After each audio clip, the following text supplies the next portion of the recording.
Yo ya lo sabía. Lo supe desde el momento en que Fabio evitó mirarme a los ojos mientras hablaba de oportunidades y futuro. Lo supe incluso antes de abrir el sobre blanco que había llegado sin remitente, sellado con ese tipo de adhesivo que no se usa desde los años 90. Pero cuando lo abrí, sentada en el mismo sillón donde lloré la muerte de mi marido, lo que vi me paralizó. Era un contrato de compraventa, de mi casa, firmado, sellado, autenticado por un abogado, una dirección de correo que jamás había usado, una firma que pretendía ser la mía, pero no lo era. Y ahí, en letras negras, estaba su nombre, Fabio, mi hijo, mi sangre, mi decepción más grande. No lloré, no grité, no rompí el papel, solo me quedé sentada, respirando hondo, mientras afuera las bugambilias caían sobre el porche como lluvia suave. No necesitaba más pruebas. Él lo había intentado, a mis espaldas, con un abogado, con compradores, con un plan. Pero lo que él no sabía era que yo también tenía uno, y que el mío ya estaba en marcha. Todo había comenzado semanas antes, en un domingo cualquiera. Fabio y Milena llegaron con una botella de vino, de esas que nunca se abrían sin razón. Julia, mi nieta, corría por el jardín con el vestido verde que le había cosido para Pascua. La casa olía a pan horneado y a muebles antiguos. El sol entraba por las ventanas con una dulzura dorada y por un momento todo parecía bien. Fabio hizo chistes. Milena trajo una tarta de duraznos que sabía a supermercado. Julia me abrazó fuerte y yo pensé que tal vez, solo tal vez, estábamos volviendo a ser familia. Qué ingenua fui. Fue durante ese almuerzo que Milena, entre risas forzadas, comentó: «Esta casa tiene tanto potencial. Si tiráramos esa pared podríamos hacer un living abierto precioso». Dijo: «¿Podríamos?» No podrías. No le di importancia en ese momento, pero algo en su tono me picó en la nuca. Fabio apenas comía. Revisaba su celular una y otra vez. Julia lo miraba con esos ojos atentos que heredó de mí. Ella siempre nota cosas. Al despedirse, Milena me abrazó más de lo habitual. Me susurró al oído: «Cuídese, suegra. No se apegue tanto a las paredes, ¿sí?» Y ahí lo sentí. Esa punzada. Ese presentimiento que no avisa pero no falla. La semana siguiente, empecé a notar cosas. Un coche blanco estacionado frente a la casa, con un hombre tomando fotos. Pensé que estaba perdido, pero volvió. 2 veces más. Luego, una llamada equivocada preguntando por la propiedad en venta en la calle Magnolias. Colgué. La segunda llamada fue peor. Un agente inmobiliario preguntando por la disponibilidad para visitas. Sentí cómo el aire se me cortaba. ¿Qué propiedad? ¿Qué visitas? Anoté su nombre. Fingí interés. Le pedí que me mandara el anuncio. Lo hizo. Ahí estaba. Una foto de mi sala. Mis cortinas, mis plantas, mi mesa. Todo. En venta. En internet. Sin mi permiso. Sin mi conocimiento. Fui a ver al notario de confianza de mi difunto marido. Me recibió con té y silencio. Le mostré el anuncio. Me pidió el número del expediente y lo encontró. Alguien había presentado una autorización falsa, con una firma que imitaba la mía. Habían hecho pasar como si yo hubiera cedido a Fabio el poder de vender la casa. Todo parecía en regla. Todo parecía legal. Menos yo. Me temblaban las manos. Me hervía la sangre. Pero aún no dije nada. Esa noche Julia me ayudó a instalar una cámara en la entrada. Me enseñó a grabar llamadas, a tomar capturas de pantalla. Me susurró al oído: «No confíes, abuela. Yo tampoco confío en ellos». Y en sus ojos encontré la fuerza que me faltaba. Fabio comenzó a actuar como dueño. Hablaba de reformas, Me decía que debía pensar en una vida más cómoda, que la casa era grande para una mujer sola, que me podía ayudar a mudarme a un lugar más moderno. Milena publicaba frases ambiguas en redes sociales. Nuevas etapas, nuevos comienzos, nuevo hogar. Yo solo escuchaba, asentía, preparaba té y guardaba cada fragmento de prueba como quien junta cuchillos antes de un duelo. Una tarde, llegaron sin avisar. Trajeron a una mujer elegante, con tacones que no perdonaban el parquet, y a un hombre calvo con carpeta en mano. Fabio dijo: «Mamita, ellos solo quieren ver el espacio. No tienes que preocuparte». Me levanté, fui a mi habitación, cerré la puerta, y ahí, mientras oía sus pasos recorrer mi casa, supe que había llegado la hora. No podía esperar más. Tenía que desaparecer antes de que me borraran. Contacté a Marco, amigo de mi marido desde los años universitarios. Discreto, honesto. Había hecho su vida en otro estado, pero jamás cortó lazos. Le expliqué todo. Me escuchó sin interrumpirme, y al final dijo: «Lo haremos a tu manera, pero rápido. No puedes darles margen». Firmamos los papeles a escondidas. La venta se realizó en total sigilo. La casa, mi casa, ya no me pertenecía, pero seguía siendo mía, porque fue mi decisión. El dinero fue transferido a una cuenta cerrada, a nombre de una sociedad fiduciaria que Fabio jamás podría rastrear. Al mismo tiempo, redacté un nuevo testamento. Excluí a Fabio, a Milena. Todo pasará a Julia cuando cumpla la mayoría. Guardé las copias. Envié una al abogado de Marco, otra a una caja fuerte alquilada bajo otro nombre.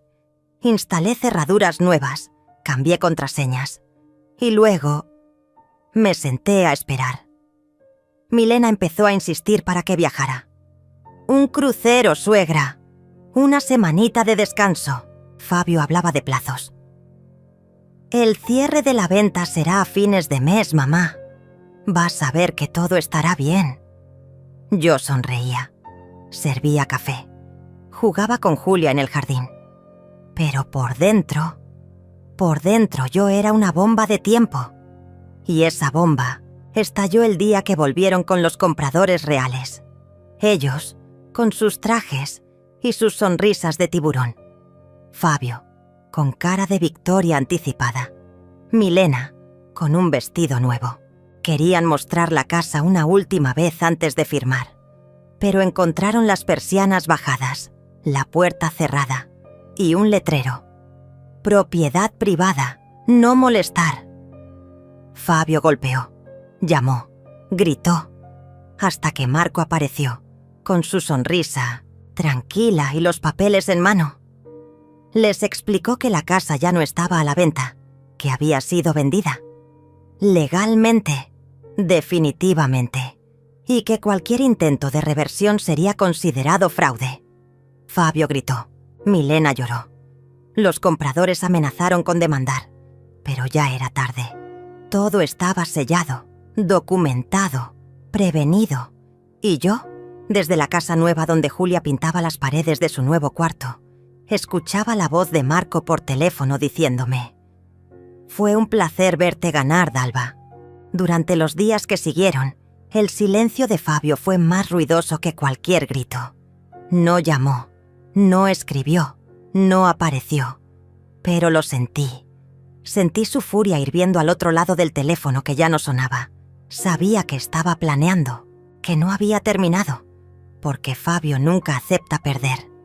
No del todo, no sin destruir algo primero. Milena, en cambio, lo intentó por la vía dulce. Me escribió un mensaje con emojis de corazones rotos.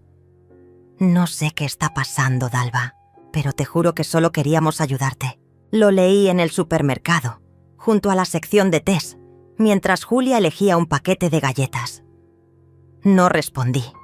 Guardé el mensaje como quien guarda una bala, porque sabía que ese «te juro» era solo el principio.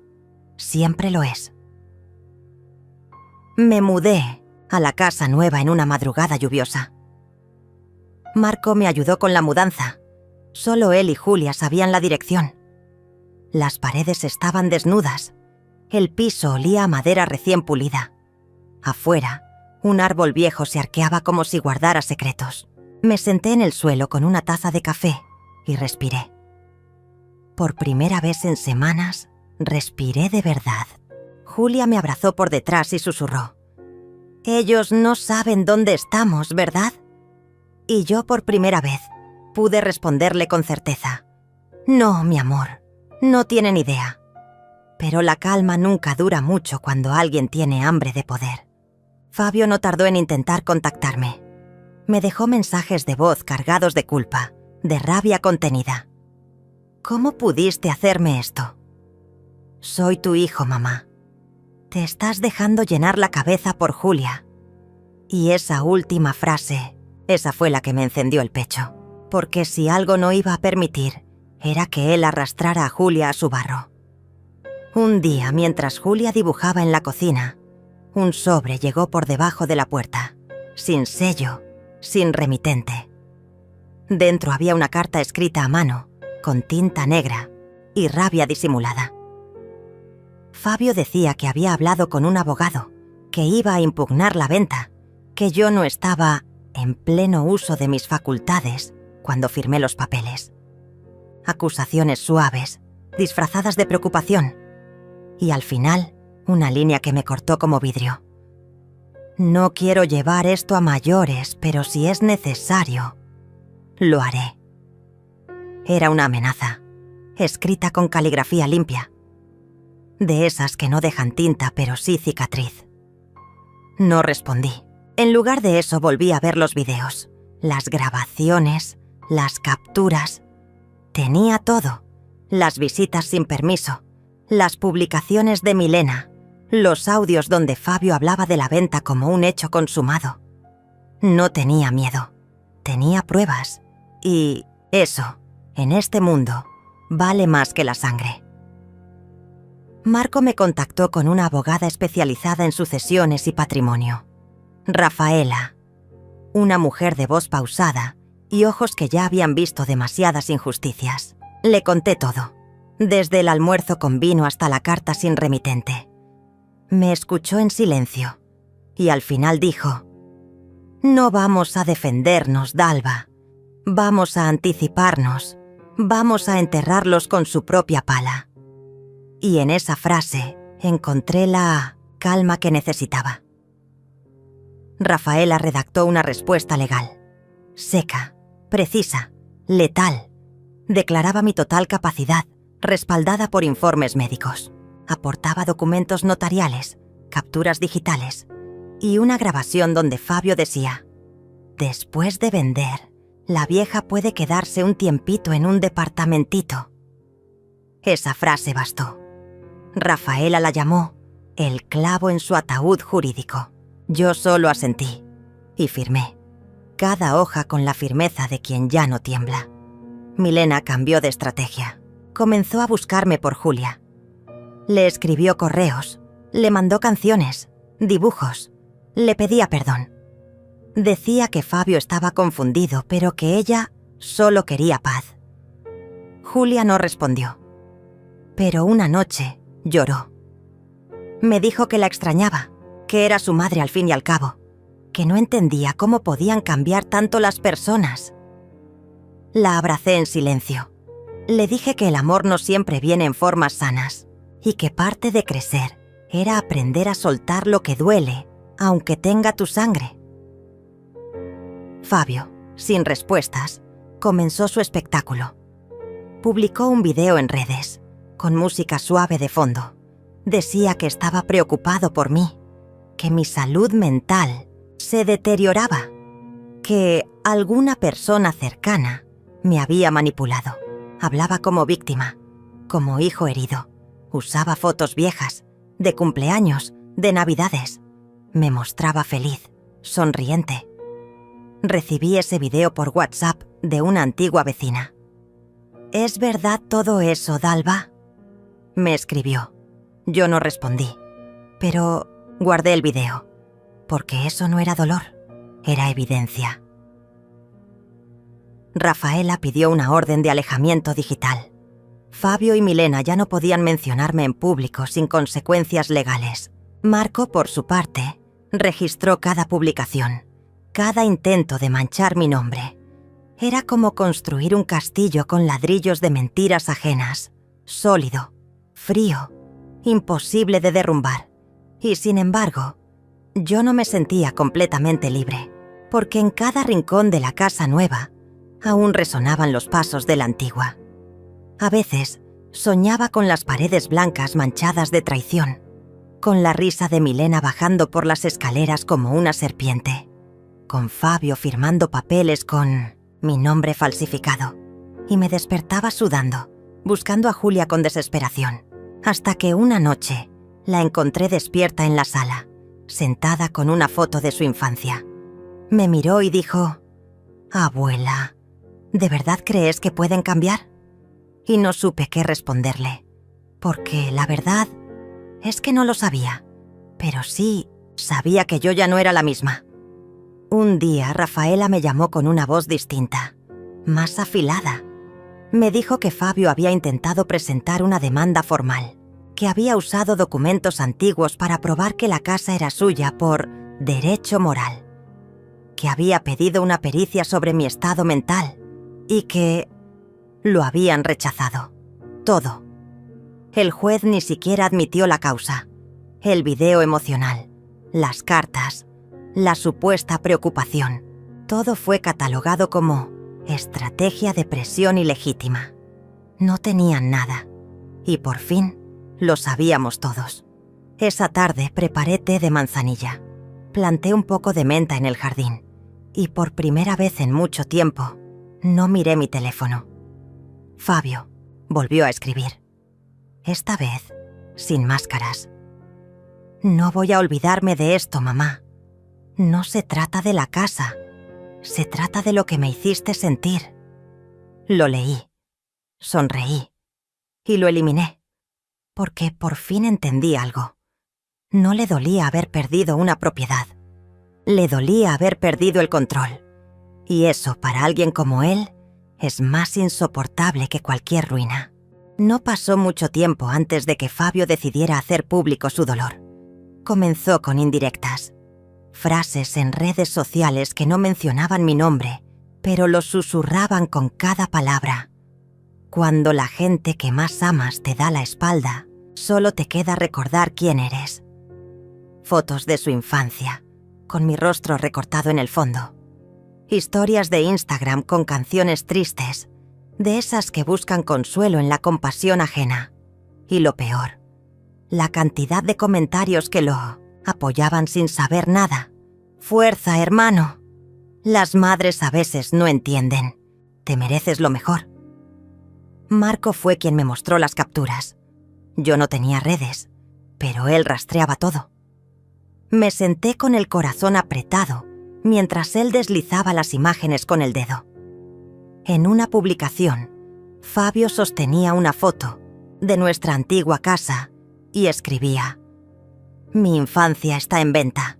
Mi madre ya no me reconoce». Y debajo, Milena comentaba con un emoji de lágrima.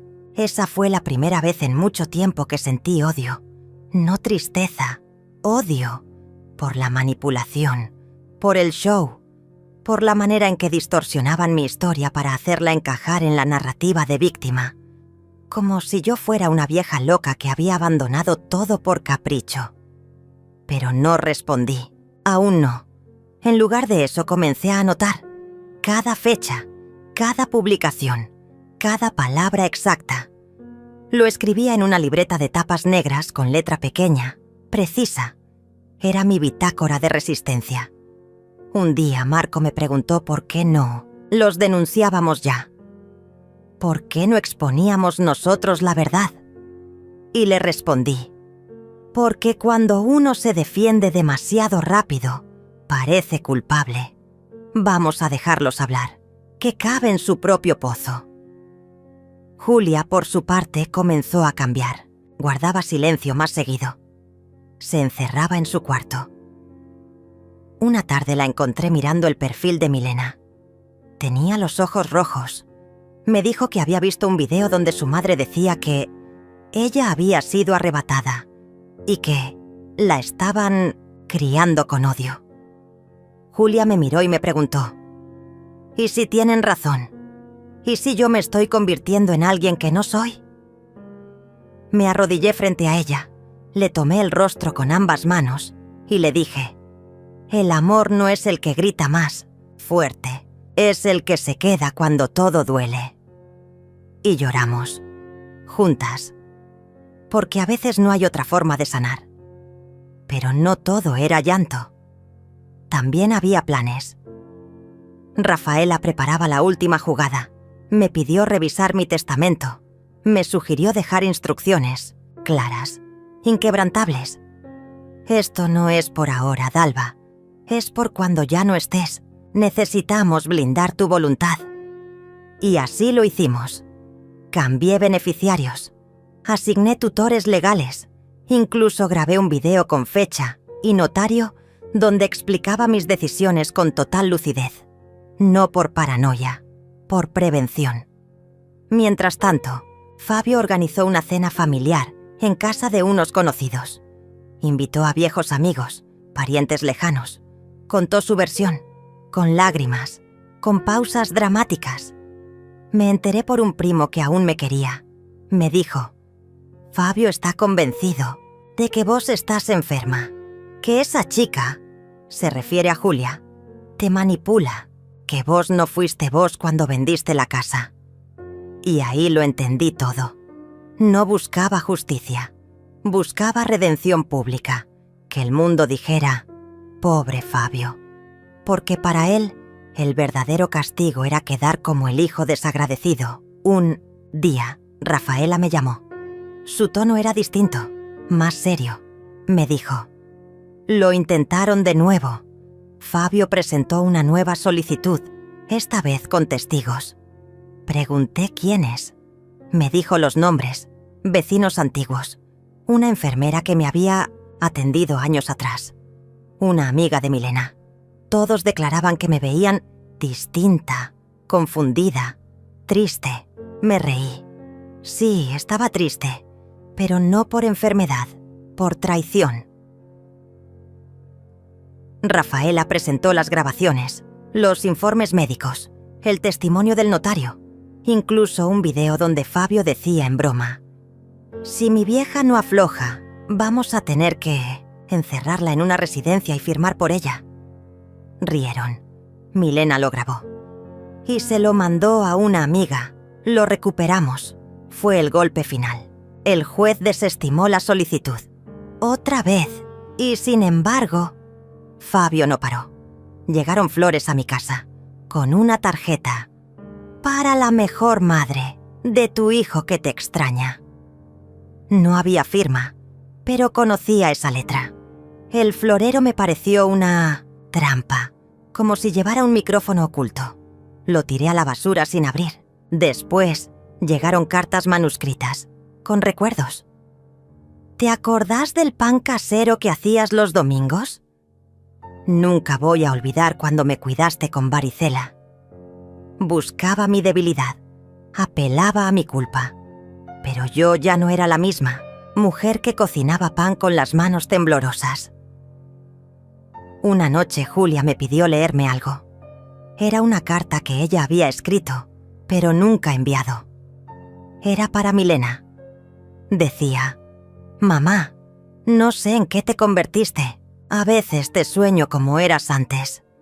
Me cuesta aceptar que esa imagen ya no existe, pero no puedo seguir buscándote donde solo hay sombra. Lloré. No por la carta, por su fuerza, por esa niña que había crecido demasiado rápido. Decidí que era hora de cerrar el círculo, de una vez. Vendí mis pertenencias antiguas, doné muebles, regalé ropa, quemé cartas, desactivé el número de teléfono que tenía hace 20 años. Me despedí de cada objeto que tenía una historia con Fabio, porque entendí que los recuerdos no son reliquias, son trampas si no los soltás. Y entonces Vino el último intento. Un mediodía, tocaron la puerta. Abrí. Fabio, solo, con la cara desencajada. No hablaba. Me miraba. Tenía los ojos húmedos, pero no lloraba. Dijo apenas: «Me equivoqué». Y no supe si reír o gritar. Me pidió entrar. Dijo que no venía a discutir, que solo quería verme una última vez. Me senté frente a él, con la mesa de por medio, y escuché.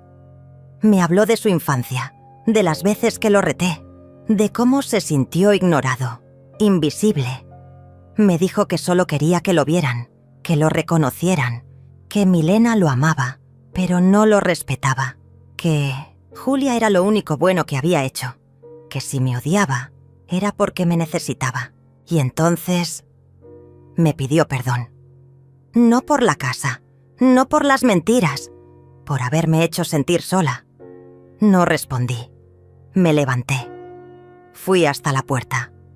La abrí y dije: «El amor no se pide, se da. Vos no lo diste, y yo ya no tengo nada más para ofrecerte». Salió, sin discutir, sin mirar atrás, y ahí supe que había terminado. No hubo gritos después de que Fabio se fue. No hubo mensajes, ni golpes en la puerta, ni correos desesperados. Solo silencio. Un silencio espeso, largo, que se sentía como una sábana húmeda cubriendo toda la casa. El tipo de silencio que no te deja dormir, porque en lugar de paz, trae preguntas. ¿Y si realmente él creía en sus actos? ¿Y si el perdón que pidió fue sincero? ¿Y si, en el fondo, también yo fallé en algo? Pero aprendí a dejar que el silencio hable. No todo debe responderse con palabras. Pasaron días sin novedades. La casa estaba más ligera. Había menos cosas, menos rastros de historia compartida. Julia pasaba más tiempo en el jardín, leyendo. Yo retomé mi costumbre de escribir por las mañanas. Cada palabra era una costura. Cada párrafo, una cicatriz cerrándose. Incluso el aroma del café parecía distinto, menos ansioso. Como si el tiempo finalmente respirara de nuevo dentro de aquellas paredes. Una tarde de domingo, mientras podaba un rosal antiguo, sentí un pinchazo en la mano. Sangró poco, pero lo suficiente para manchar una de las tazas que había heredado de mi madre. Pensé en cómo algo tan hermoso como una flor podía herirte si no la tratabas con respeto. Y entendí. Así fue mi relación con Fabio. Hermosa, al principio, llena de brotes, de aroma, de color, pero terminó en espinas y en heridas que solo se ven cuando ya es tarde. Rafaela me visitó esa semana. Traía una carpeta con papeles, sellos, comprobantes. Me explicó que todo estaba en orden. El testamento blindado, la venta de la casa documentada, los poderes legales registrados. Me miró y dijo: «Ahora, si querés, podés desaparecer». Le pregunté si eso no era una forma de cobardía. Me respondió: «No es cobardía dejar de vivir en la trinchera, es sabiduría». Le ofrecí té. Se quedó hasta el atardecer. Hablamos de todo menos de Fabio. A veces, lo más sanador es ignorar lo que duele. Fue entonces cuando comencé a planear el siguiente paso. Tenía ahorros, tenía documentos, tenía libertad. Solo me faltaba una decisión. Una noche, saqué del armario una vieja caja de madera. Dentro estaban mis libretas, fotos de juventud, un collar roto que Fabio me había regalado en un cumpleaños y un dibujo que Julia hizo cuando tenía 6 años. Era una casa con techo rojo, árboles torcidos y 3 personas de palitos con sonrisas. Una de ellas tenía el cabello blanco. Esa era yo. Al dorso había escrito: «Te amo, abuela, porque me haces reír hasta cuando estás triste». Lloré en silencio, no por nostalgia, por certeza. Esa niña todavía creía en mí. Yo no podía fallarle. Al día siguiente vendí el coche. Cerré cuentas. Dejé instrucciones con Rafaela para recibir correspondencia. Cambié de número de teléfono. Nadie, excepto Julia y Rafaela, sabría dónde iba. Empaqué poco. Ropa cómoda, documentos, mi diario y la caja de madera. La casa quedó vacía, pero no triste.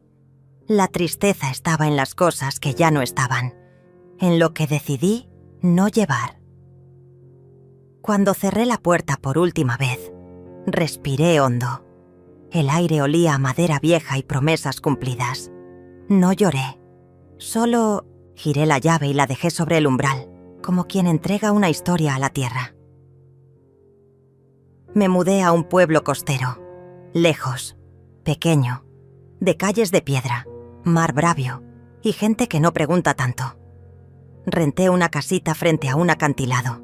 Tenía cortinas de lino, una cocina diminuta, una cama que crujía y una silla de mimbre desde donde podía ver las gaviotas cada mañana. Allí, la vida era otra cosa, más lenta, más honesta.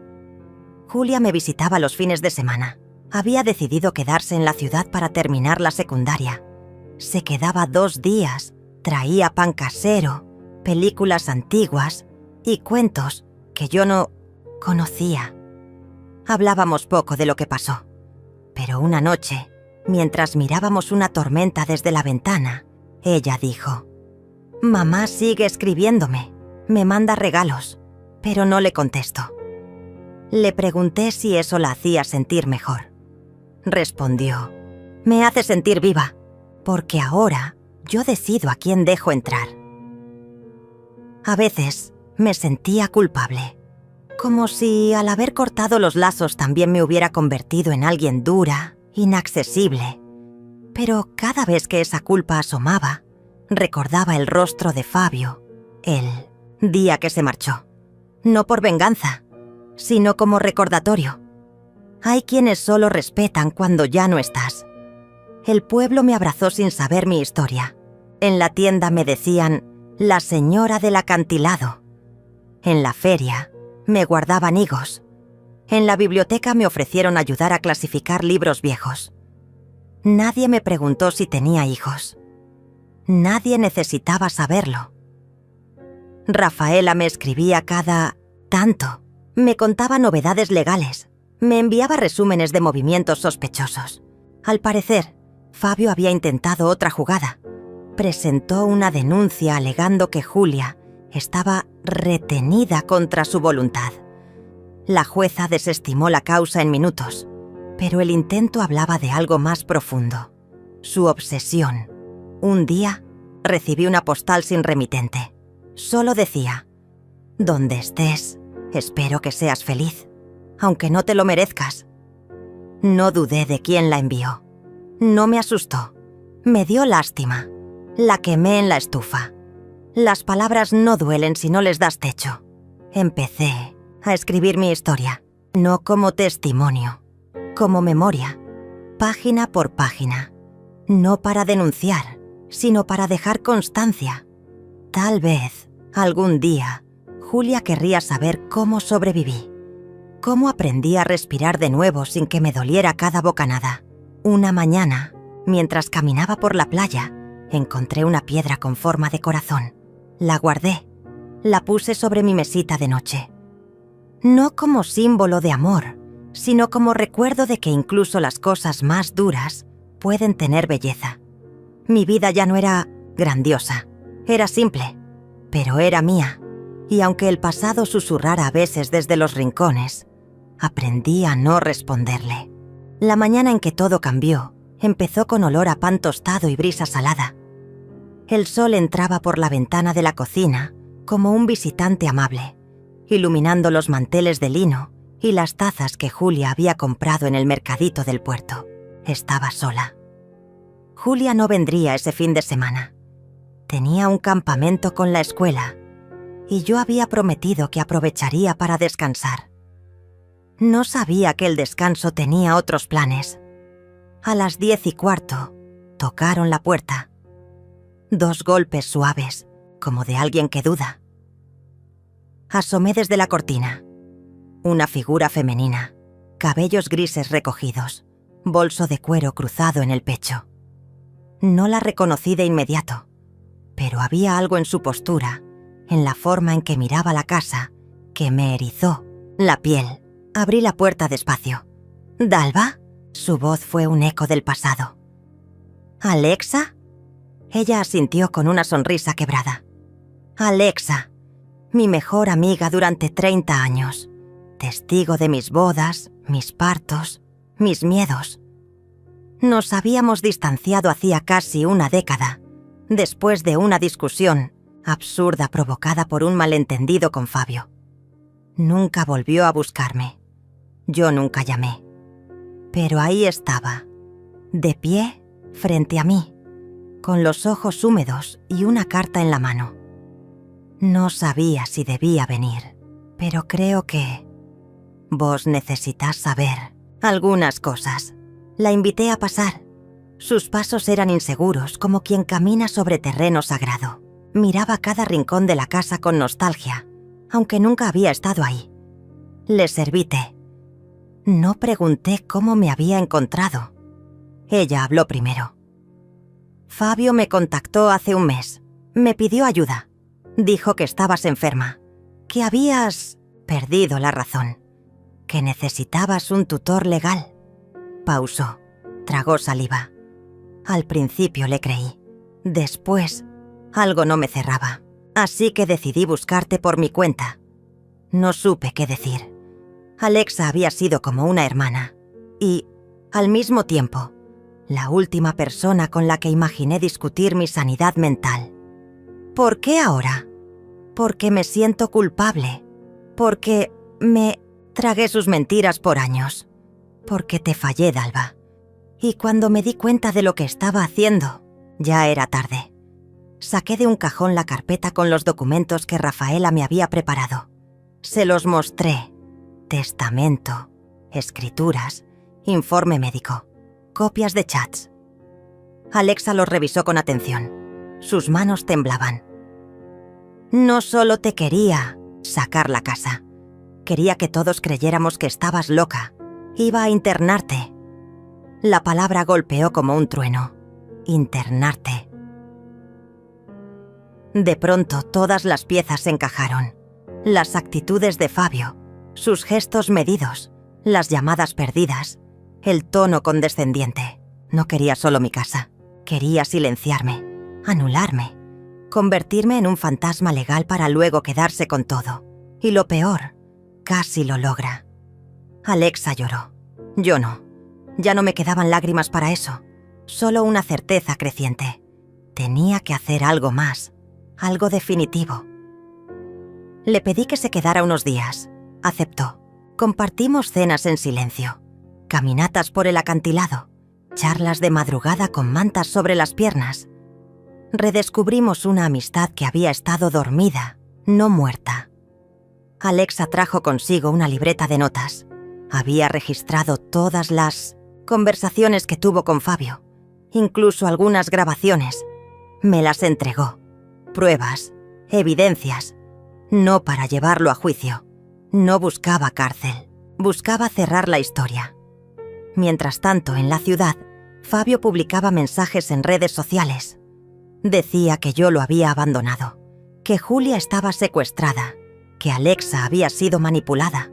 Usaba fotos viejas, frases editadas, testigos falsos. Una campaña de victimización milimétricamente calculada. Pero yo estaba lista. Había aprendido a no responder ataques con ruido, sino con estrategia. Rafaela recopiló todo. Armó un nuevo dossier. Esta vez no era para defensa. Era para anticipación. Una especie de blindaje preventivo, en caso de que Fabio intentara actuar por medios legales. Pero algo me decía que él ya no buscaba justicia, solo atención. Y eso ya no se lo iba a dar. Una noche, Alexa me dijo: lo que más le dolió no fue que vendieras la casa. Fue que no le avisaras, que lo dejaras fuera del plan, Siempre necesitó sentirse en control. Esa frase me hizo pensar en todo lo que él había hecho sin consultarme. Todos los movimientos ocultos, las mentiras, las citas con abogados, las llaves copiadas. Y entendí que lo que yo había hecho no era venganza, era simetría. Las semanas pasaron. Alexa regresó a su ciudad. Julia volvió del campamento con una energía nueva. Pintó la cerca del jardín, compró semillas, trajo libros de arquitectura. Dijo que quería estudiar diseño de espacios, crear hogares. Un día me mostró un boceto. Una casa luminosa, de techos amplios, con una biblioteca en el centro y un cuarto con vista al mar. No para vivir, dijo. Para que otras mujeres puedan pasar una temporada, cuando necesiten reconstruirse. La abracé. Por fin sentí que todo tenía sentido. Ya, que el dolor no había sido en vano. Pero el pasado no siempre se queda en el pasado. Una tarde de otoño, mientras preparaba sopa, sonó el timbre. Julia abrió. Yo estaba en la cocina, revolviendo el caldo. Escuché una voz. «Vengo a ver a mi hija». Me congelé. No era Fabio. Era Milena, la madre de Julia, la mujer que había estado ausente durante años, que la había abandonado, que solo llamaba en cumpleaños para prometer visitas que nunca llegaban. Entró como si la casa fuera suya. Miró alrededor con desprecio velado. Traía una carpeta, otra más, como todos. Siempre una carpeta. Julia no, la abrazó. No la insultó. Solo dijo: «No sé qué haces acá». Milena dejó la carpeta sobre la mesa. Dijo que quería hablar, que había cambiado, que merecía otra oportunidad, que yo la había alejado de su hija. La miré. No como una enemiga, sino como una vieja conocida, alguien que sabía manipular emociones como un violinista experto. Le ofrecí té. Lo rechazó. No vine a tomar nada. Vine a advertirte. Fabio va a presentar una nueva demanda. Y esta vez tiene un juez de su lado. Suspiré. No por miedo, sino por hartazgo. ¿Y vos? ¿Sos su mensajera ahora? Soy la madre de Julia. Julia ya tiene madre. Y soy yo. Milena sonrió. Esa sonrisa que conocía bien. Falsa, vacía, cínica. Nos vemos en la corte, entonces. Se fue. Julia temblaba. Yo no. Esa noche encendí la estufa, puse música clásica, serví sopa caliente y miré el fuego. El plan debía avanzar. No podía quedarme esperando el próximo ataque. Así que decidí desaparecer del todo. No un escape, una reconstrucción total. Rafaela estaba lista, Alexa también, ¿y yo? Yo ya no era la misma mujer que esperó sentada a que su hijo confesara.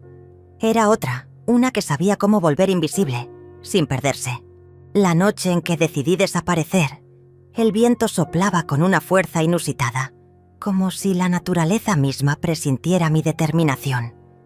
Las olas golpeaban las rocas con furia, y la luna, oculta tras nubes densas, apenas iluminaba el sendero que me llevaría lejos de todo lo conocido. Había preparado cada detalle con meticulosidad. Alexa, mi amiga de toda la vida, me había ayudado a organizar una nueva identidad, con documentos legales y una historia coherente. Rafaela, mi abogada, se encargó de los aspectos legales, asegurándose de que todo estuviera en orden para mi partida. Julia, mi nieta, fue la más difícil de convencer.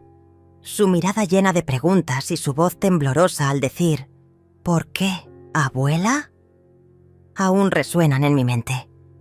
Le expliqué que era necesario, que era la única forma de protegernos de Fabio y Milena, quienes no cesaban en sus intentos de arrebatarnos lo poco que nos quedaba.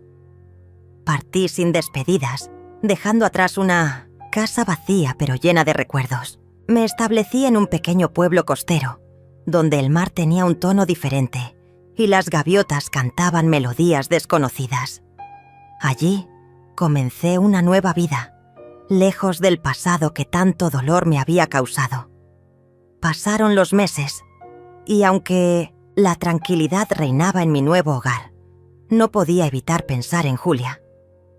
Manteníamos contacto a través de cartas enviadas por intermediarios, siempre cuidadosa de no revelar mi ubicación.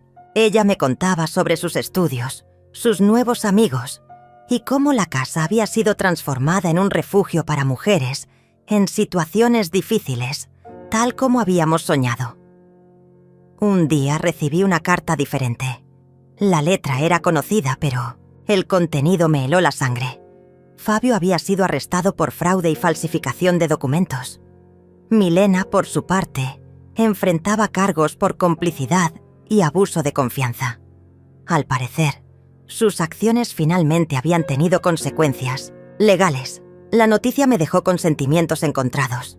Por un lado, sentí alivio al saber que la justicia había actuado.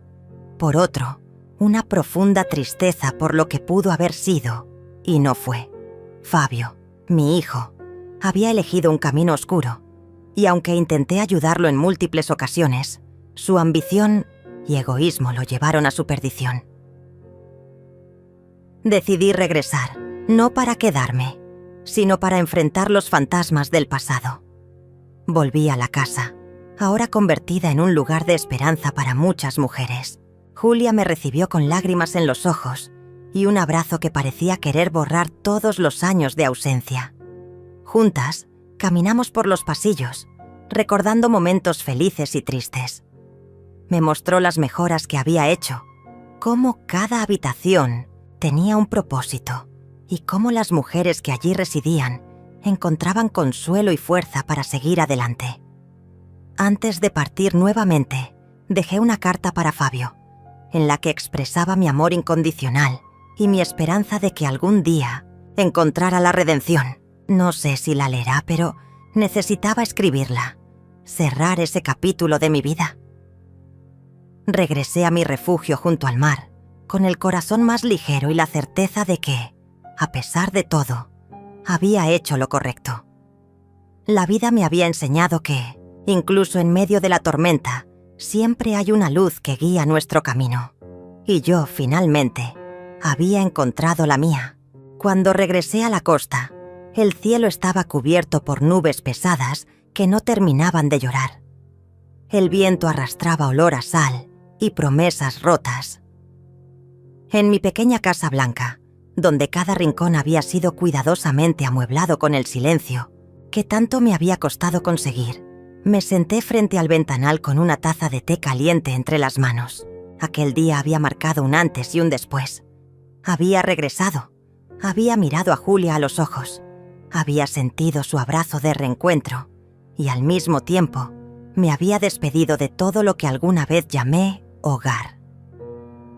Pero algo, lo supe desde el primer segundo, no había terminado. Cuando crees que has cerrado un círculo, el pasado encuentra grietas por donde colarse. Fue Rafaela quien me llamó, su voz firme pero distinta, como si estuviera conteniendo algo más grande que las palabras. Fabio había solicitado una audiencia especial desde la prisión, no para apelar su condena, no para reducir su pena, no. Era para pedirme perdón en persona. Me quedé en silencio largo rato. Aquel hijo que había urdido planes a mis espaldas, que me había mentido, manipulado y vendido emocionalmente tantas veces, ahora pedía verme. Le pregunté a Rafaela si era necesario. Ella dijo que no. Pero su silencio posterior me dijo que debía hacerlo, no por él, sino por mí. La sala del penal estaba fría y despojada de todo. Fabio estaba más delgado, con el cabello corto y los ojos hundidos. No se levantó al verme, ni siquiera intentó fingir una emoción. Solo me miró como se mira a una figura que ya no te pertenece. «No espero que me perdones», fue lo primero que dijo. «No he venido a perdonar», le respondí sin titubear. «He venido a escuchar». Lo que siguió fue un monólogo seco, sin lágrimas ni teatralidad. Me contó cómo Milena lo había impulsado desde el principio, cómo ella había trazado el plan de falsificar mi firma, contactar abogados corruptos y preparar todo para vender la casa. Me habló de las noches en que discutían por dinero, por la herencia, por la necesidad de vivir como merecían. Nunca mencionó amor. Nunca habló de remordimientos, solo de culpas compartidas. Lo miré durante todo ese tiempo sin decir una palabra. Cuando terminó, saqué una pequeña hoja de papel de mi bolso. Era una copia del primer testamento que había redactado años atrás, cuando aún creía en las intenciones de mi hijo. Esto, le dije extendiéndolo, es lo que hubiera recibido si me hubieras hablado con la verdad. Él lo tomó y lo leyó. Su expresión no cambió, pero su mano tembló ligeramente. Y esto, agregué sacando una segunda hoja, es lo que realmente dejé firmado. Fabio la leyó en silencio. Julia figuraba como heredera única. También Alexa, como guardiana del patrimonio social que estábamos construyendo con la casa convertida en refugio.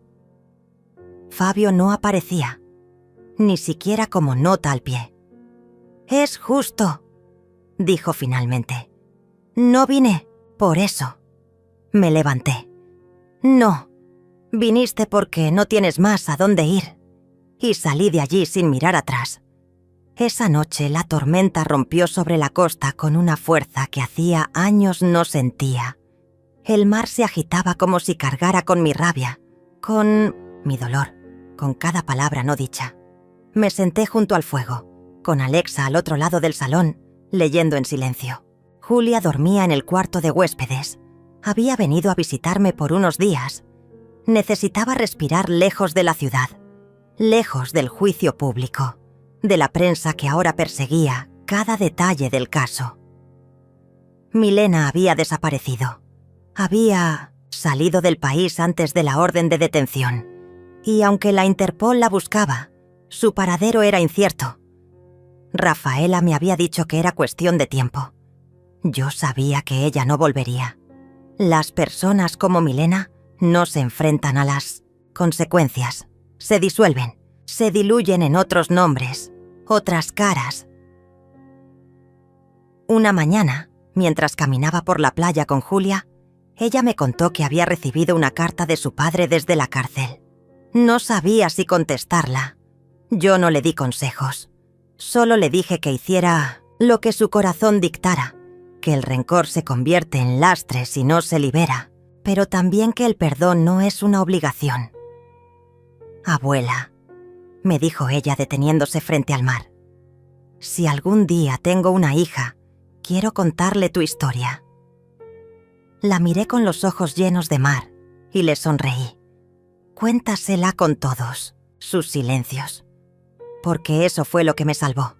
El silencio, el tiempo y la verdad. Aquella noche, Alexa y yo nos sentamos en el porche con una botella de vino entre las dos. No hablábamos mucho, nunca lo necesitábamos. Había algo sagrado en nuestra forma de estar juntas, como dos mujeres que sabían de heridas y de renacimientos. Me tomó de la mano y me preguntó si me arrepentía de haber desaparecido. Le dije que no, que si no lo hubiera hecho, Fabio habría vendido más que mi casa, habría vendido mi dignidad. Días después, recibí la última carta que esperaba de Fabio. No la abrí, la quemé junto a la chimenea. No por odio, sino porque algunas cosas no necesitan respuestas. Solo cierre. Ahora, al escribir esta parte de mi historia, entiendo que todo fue necesario. Que el engaño, la traición, la rabia, la soledad, la reconstrucción, todo fue parte del camino hacia la mujer que soy hoy.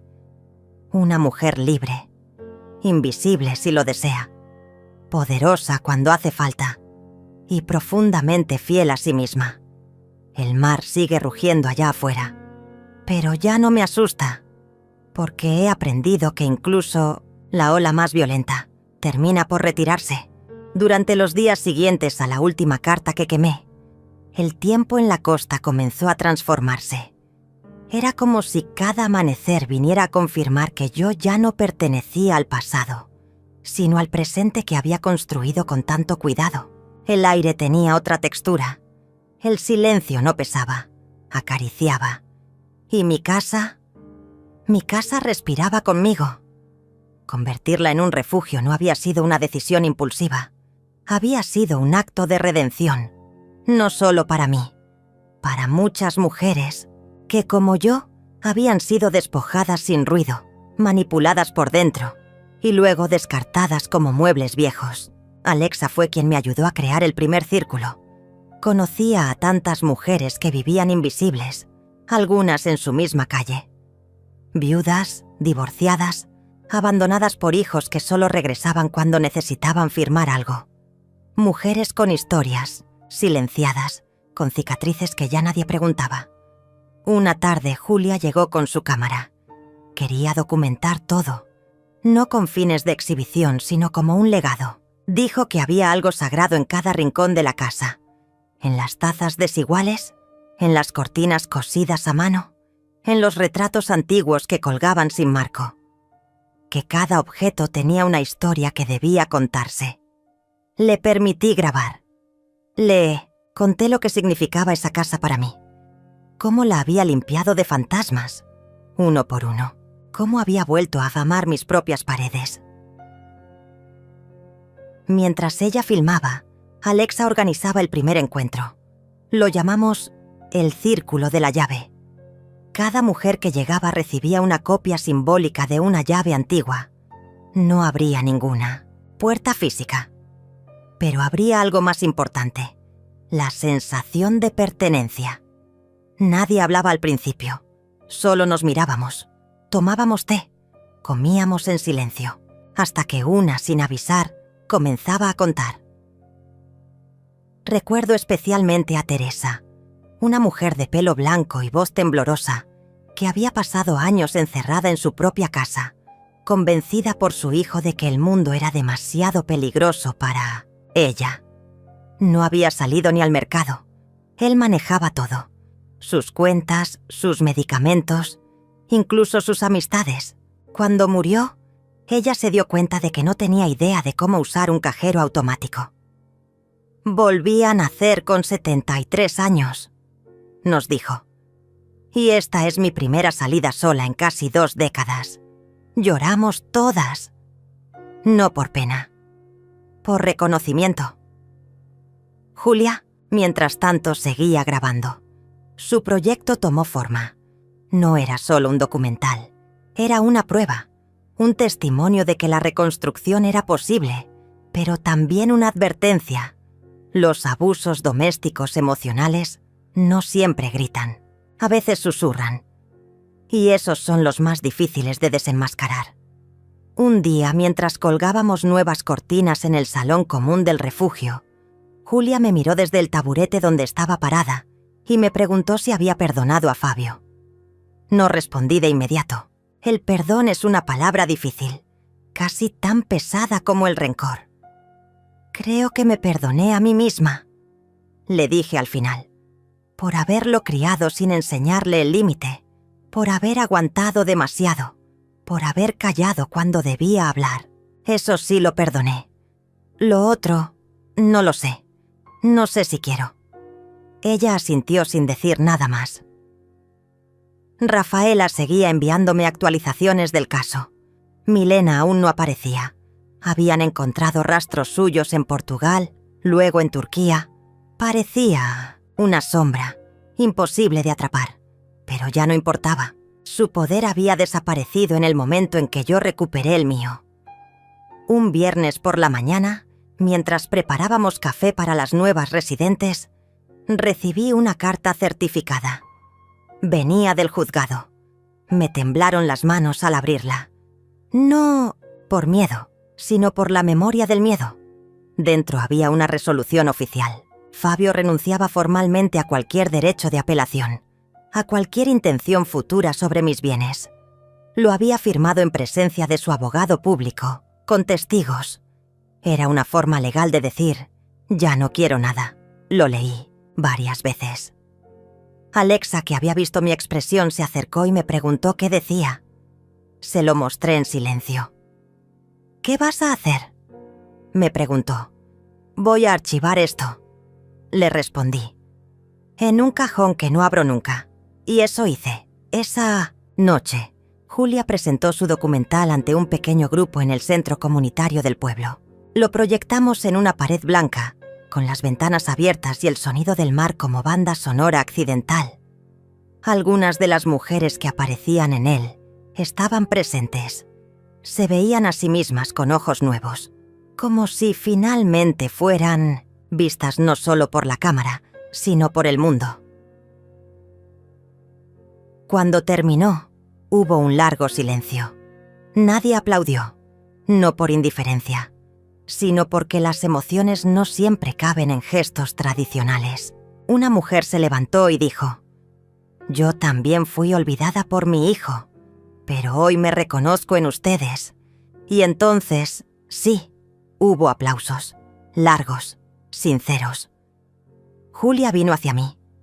Me abrazó. «Gracias por dejarme contar esto», me dijo. «Gracias por haberlo visto cuando nadie más lo hizo», le respondí. Esa noche dormí con las ventanas abiertas, sin miedo a que alguien las cruzara, sin temor a escuchar pasos en el pasillo. El viento entraba y salía, como mi nueva vida, libre, impredecible y limpio. Había logrado algo que creí imposible. Convertí el dolor en refugio, la traición en enseñanza, el abandono en comunidad y, lo más importante, ya no necesitaba que nadie me dijera que valía. Lo sabía. El día comenzó como cualquier otro en la costa, con esa bruma ligera que se posa sobre los arbustos y se disipa lentamente mientras el sol asciende con la pereza de quien sabe que tiene todo el tiempo del mundo. Yo estaba sentada junto a la ventana de la cocina, con una taza de té de jengibre entre las manos, cuando lo sentí. Una especie de cierre invisible, como si una puerta muy antigua, en algún rincón del alma, finalmente se hubiera cerrado sin hacer ruido. No lo había planeado, pero algo dentro de mí sabía que hoy era el último capítulo. Habían pasado semanas desde la proyección del documental. Julia había recibido llamadas de asociaciones, universidades, incluso de periodistas que querían saber más. Pero ella fue clara. No era una historia de escándalo, era una historia de resistencia. Y las historias de resistencia no se venden, se comparten con respeto. La casa había cambiado. Ya no era solo mía. Las paredes respiraban con las voces de mujeres que venían y se iban, pero que dejaban algo detrás. Una historia, una carta, un pañuelo bordado. Había convertido el viejo cuarto de visitas en una pequeña biblioteca, con libros donados por todas aquellas que habían pasado por el refugio. Y en el fondo del jardín, donde antes solo había tierra seca, habíamos sembrado un pequeño huerto. Fue idea de Alexa, plantar algo que no sirviera solo para comer, sino para ver crecer. «Las mujeres necesitamos ver que algo florece», me dijo una tarde mientras enterraba semillas de menta, aunque sea lento, aunque nadie lo note. Julia aparecía de vez en cuando, con sus cuadernos y sus preguntas. A veces grababa, otras veces solo escuchaba. Tenía una sensibilidad que pocas personas jóvenes poseen. Sabía cuándo callar. Una mañana me encontró en la biblioteca, releyendo una carta vieja. No era de Fabio, era de mi madre. Una carta que ella me escribió cuando yo tenía 20 años y me fui de casa para casarme con un hombre que no aprobaba. Querida hija, a veces confundimos el amor con el miedo y confundimos el miedo con el deber. Pero el verdadero amor no exige sacrificios que nos destruyen. Solo pide verdad. Le mostré la carta a Julia. Ella la leyó en voz alta y después me miró. ¿Alguna vez se lo leíste a Fabio? No. Él nunca habría entendido, le respondí. Pero tú sí. Guardé la carta en un sobre nuevo. La cerré con cera y la puse en el estante más alto de la biblioteca, junto a mi testamento. Esa misma tarde, Alexa me propuso hacer una última reunión. No para hablar del pasado, sino para celebrar lo que habíamos construido. Llamamos a todas las mujeres que habían pasado por el refugio. Algunas ya vivían lejos. Otras no querían regresar por miedo a abrir viejas heridas. Pero muchas respondieron que sí. Preparamos la casa durante días. Colgamos luces en el jardín. Pintamos bancos viejos. Pusimos fotografías en las paredes. Cada imagen era una prueba de vida. Sonrisas tímidas, abrazos, plantas creciendo, tazas de té en manos arrugadas. Cuando llegó el día, el jardín se llenó de voces, risas, llantos y una sensación de pertenencia que pocas veces había sentido en mi vida. Yo no hablé mucho. Caminaba entre las invitadas con una bandeja de pastel de naranja, ofreciendo pedazos como quien ofrece trozos de historia. Escuchaba fragmentos de conversaciones que me hacían sentir que todo valió la pena. Y entonces me fui, sin mirar atrás. Mi hija me volvió a llamar después de 3 años. Nunca supe que podía dormir sin miedo. Julia grabó todo, pero esta vez sin cámara, solo con su libreta. Quería escribir un libro. Me dijo, no para venderlo, para regalarlo a quienes no tienen voz. Ya era tarde cuando la reunión terminó. Una a una, las mujeres se fueron despidiendo. Algunas dejaron cartas, otras dibujos, otras simplemente una flor sobre la mesa. Alexa fue la última en irse. Me abrazó largo, fuerte.